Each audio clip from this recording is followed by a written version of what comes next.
we have a meeting with President Putin tomorrow.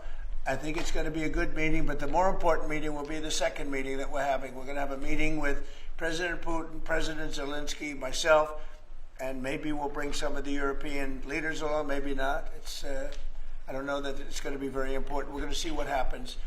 And I think President Putin will make peace. I think President Zelenskyy will make peace. We'll see if they can get along. Mr. President, one on your Putin meeting and then one on DC crime.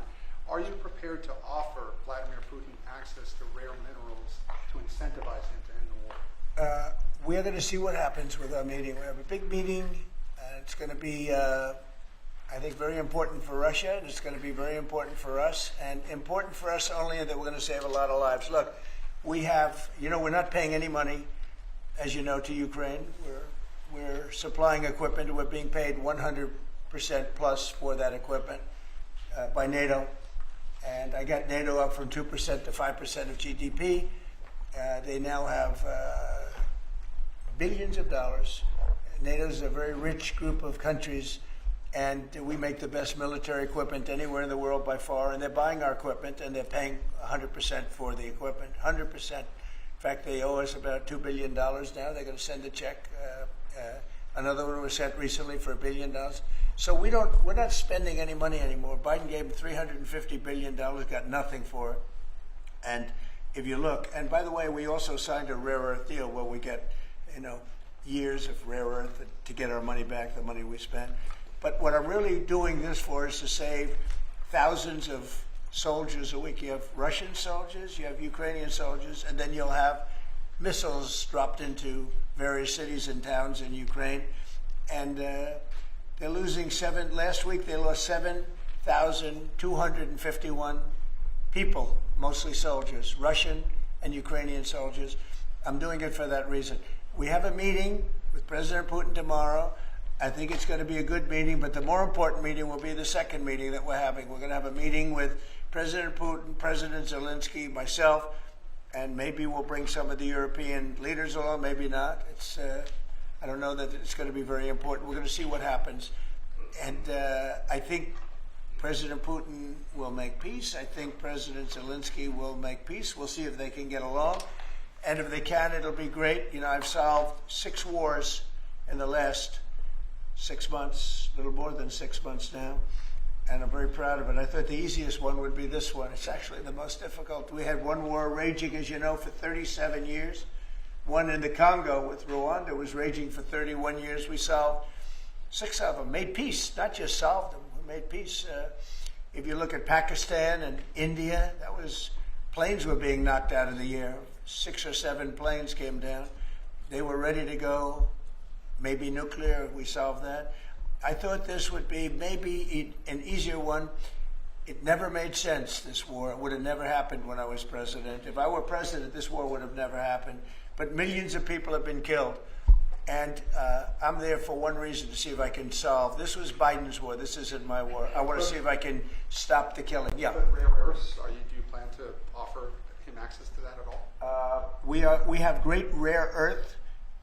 We made that as payment for all of the money that we've spent so foolishly in Ukraine. We spent $350 billion. Now Europe spent $1 billion. That's a lot of money. They spent $100 billion. That's a lot of money, but we shouldn't be spending a lot more money than them, and they understand that. And I think that's maybe why we're not spending money anymore. We're not spending any money. They're paying us for everything. So people are shocked when they hear it. They don't even understand. They don't even write about it. But we're not spending money, but we are spending a lot of time trying to get the war solved. If we can get the war solved, we'll be very happy. As far as rare earth, that's very unimportant relative to, I'm trying to save lives. On DC crime, on DC crime, sir. President, on DC crime, do you have a message for the Democrat lawmakers like Nancy Pelosi or media who are saying, after living here for many years, that there is no crime and you're trying to start a new news cycle? It's another reason why the Democrats lost the election in a landslide. They lie. It's just lie. Look, the crime is very bad. I think they'd be much better off saying, we want to help President Trump with the crime because it's an epidemic. It's a tragic situation. It's the worst it's ever been. And we want to help President Trump with the crime, as opposed to, he's a dictator. He's a dictator. people are so happy to see our military going into D.C. and getting these thugs out. As you know, we arrested a lot of people yesterday. We arrested a lot of people today. We're getting people that have arrest records that you wouldn't believe. 28 arrests, 15 arrests, brutal, brutal people. And we're going to have to do something about this cashless bail, because people shoot somebody, they kill somebody, and they're out on the street in less than an hour. Now, that's when it's all started in New York, in Chicago, Los Angeles. You take a look. If we didn't go to Los Angeles to help this incompetent governor and a mayor that doesn't know what the hell she's doing, if we didn't go to Los Angeles, you wouldn't have a big part of it burned down. The other part of it would have burned down too. You would have not had, I don't think you would have been able to have the Olympics. We have the Olympics. I have a lot at stake with that because I'm the one that got the Olympics. I got it in my first term. And I was saddened because I got it for what would be my third term, okay, which turned out to be second term. And the Olympics, it's a great honor, but I felt badly because I said I won't be president when the Olympics came. Well, through circumstance, I am president. I want to make sure the Olympics is great, the World Cup is great, and the 250, maybe the most important of all, is the 250-year celebration is great. So what's happening is we will work very hard. You would not have had, I don't believe that if I didn't send in the troops, I don't think you would have had Los Angeles in condition to have the Olympics. I think you would have had to tell them, I'm sorry, you're going to have to go someplace else. And if you look at the police commissioner or the sheriff, he said, we really needed them. Thank God they were here. We really needed them. That was the first 2 or 3 days. After we solved their problems, then he said, well, I think we could have maybe done it. No, he was told what to say. He said, you go back to your files and see what he said. He said, thank goodness they came. If I didn't go and put our military there, or National Guard in that case, and we'll go military if we have to, but the National Guard went there. They were very effective. If we didn't do that, I don't think you would have had the Olympics in Los Angeles. The place would have been just like the 25,000 houses that burned down, where, by the way, the governor ought to focus on getting their permits. You know, the federal permits are given. Those are the hard ones, and they were given a long time ago. People can't rebuild the house because they can't get permits from the state and the city, and they ought to focus on that because it's very upsetting. I went there right after the fires. I walked the streets and I met a lot of great people. They want to rebuild their homes. We took care of it from the federal standpoint, but they're not taking care of it from the city, the mayor and the governor. They're not getting their permits. They can't build their houses. Mr. President, Go ahead, please. Mr. President, thank you. Do you think this summit and the incentives for peace you are putting on the table could end up rewarding Putin for his invasion of Ukraine? And what kind of signal do you think that could potentially send to other aggressors? No, I don't think it's a reward. I think that what we have is a situation that should never have started. It didn't start under me, and for 4 years it wasn't even discussed. And I could see it was going to happen after I left. I could see what was happening. Everything that we did was wrong. Everything that was done was wrong. Everybody's to blame. Putin's to blame. They're all to blame. This is a war that would have never happened. Mr. President, we have a question on LA. Mr. President, earlier today, the Washington, D.C. police chief issued an executive order allowing metropolitan police officers conducting traffic stops to notify federal immigration and customs enforcement about undocumented immigrants that they encounter. Yet the city has a long-standing pro-immigration policy, including allowing non-citizens to vote in local elections, which is ridiculous, and limiting cooperation with federal immigration agencies. Right. Did your administration pressure the D.C. police chief to review and repeal these policies? And will you require other cities to roll back similar policies to avoid possible federal takeover of local law enforcement? So what you're saying is that it was a very positive thing. When they stop people, they find they're illegal, they report them, they give them to us, etc. That's a very positive thing. I have heard that. It just happened. That's a great step. That's a great step if they're doing that. Yeah, I think that's going to happen all over the country. We want to stop crime. I think if the Democrats aren't strong on this issue, they won't be able to do it. I think this is a bigger issue than all of the other ridiculous things that they like open borders. Well, open borders is bad. Open borders has caused a lot of this problem, allowing millions and millions. I think 24 million people were allowed to come into our country. Many of these people from prisons, from jails, from mental institutions. This was the Biden policy. And I don't believe it was him. He was never there before. It was the people that encircled this very beautiful desk, the Resolute desk. Radical left lunatics who were smart, but radical left. And I'm very happy to hear what you just said, because I've heard that. And Mr. President, on LA, if I may, the mother of a 15-year-old California boy was briefly detained at gunpoint in a case of mistaken identity. The LAUSD superintendent says that surveillance video shows armed agents wearing police and border patrol insignia.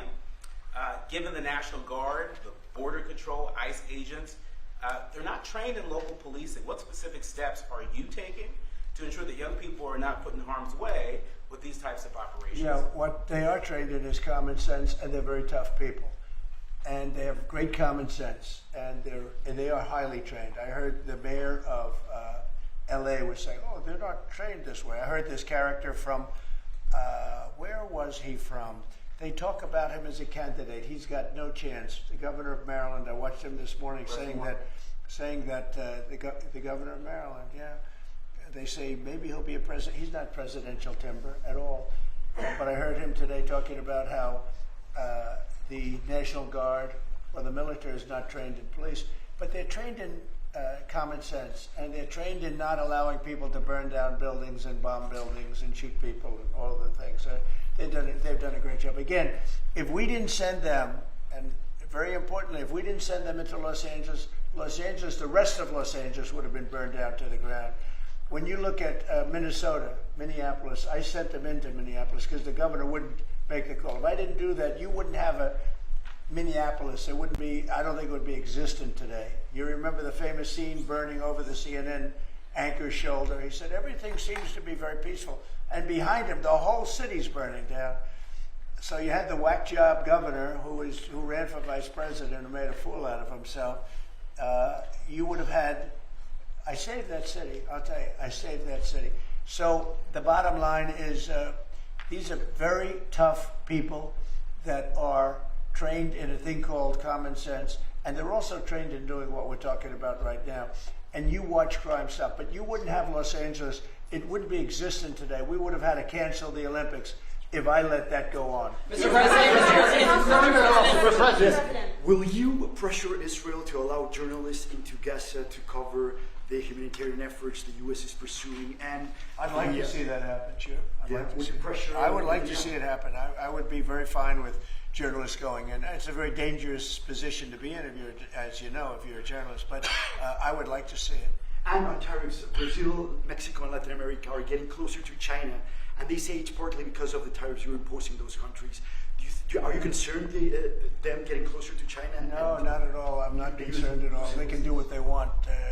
None of them are doing very well, and what we're doing in terms of economics, we're blowing everyone away, including China.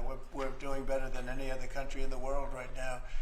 Brazil has been a horrible trading partner in terms of tariffs. As you know, they charge us tremendous tariffs, far, far more than we were charging them. We weren't charging anything, essentially. And Brazil has some very bad laws happening where they took a president and they put him in jail, or they're trying to jail him. And I happen to know the man, and I will tell you, I'm pretty good at people. I think he's an honest man. I think what they've done, this is really a political execution that they're trying to do with Bolsonaro. I think that's terrible. But they also treated us very badly as trading partners for many, many years. One of the worst countries on earth for that. They charged tremendous tariffs, and they made it very difficult to do anything. So now they're being charged 50% tariffs, and they're not happy, but that's the way it goes. Mr. President, on DC crime, are you concerned at all that some federal officers that are helping DC police might be being pulled away from other high priority assignments? Like what? Like what? Terrorism, for example. Oh, really? Terrorism? They'll stop terrorism as part of what they're doing right now. No. The soldiers that we have, first of all, we have plenty of them, long beyond what that you have here. We're just using a very small force. You know, in Washington, D.C., they have thousands of police.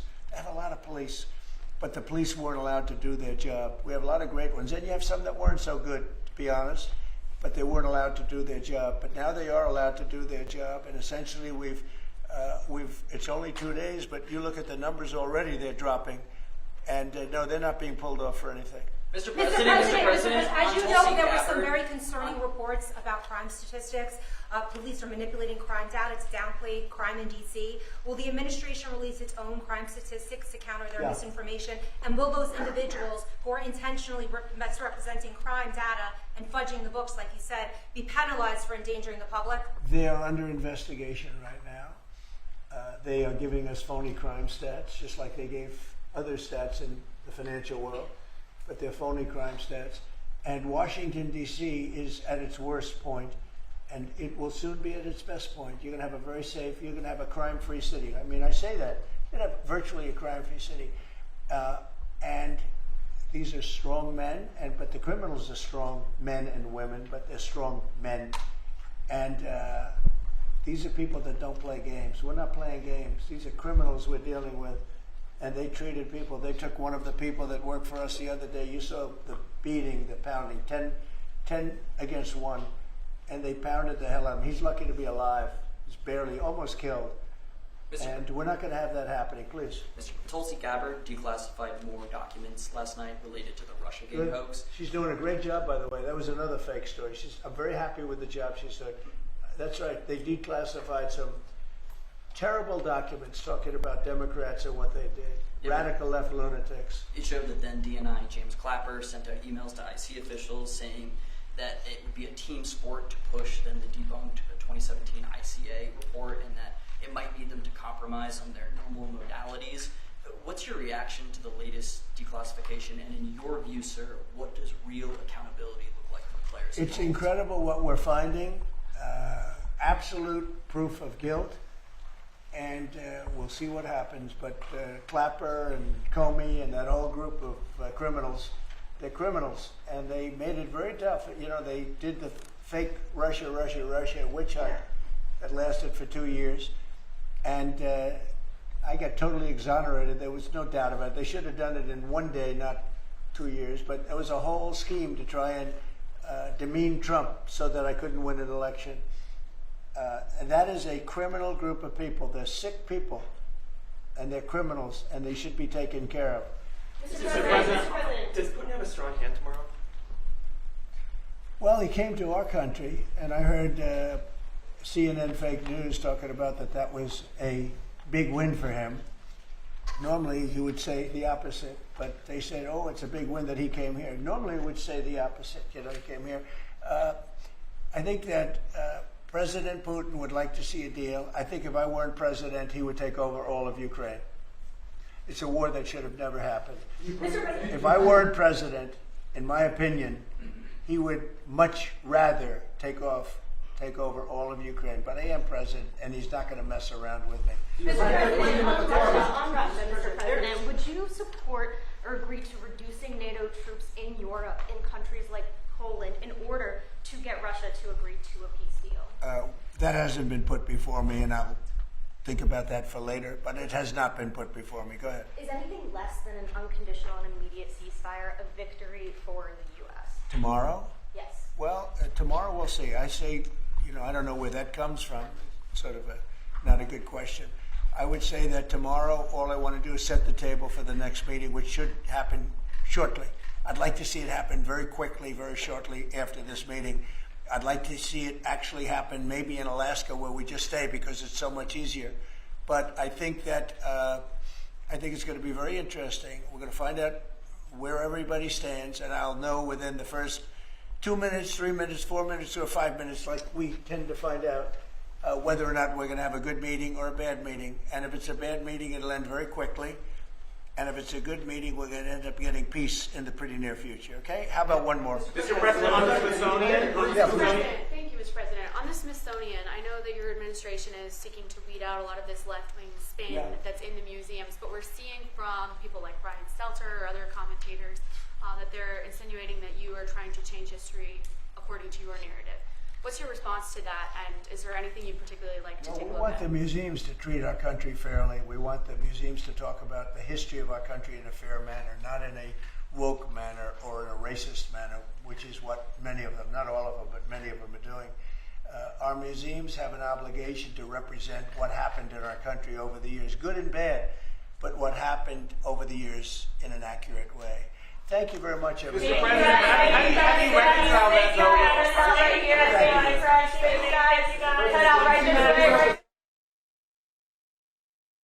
If you like this video, then like, share and subscribe to Mirror Now.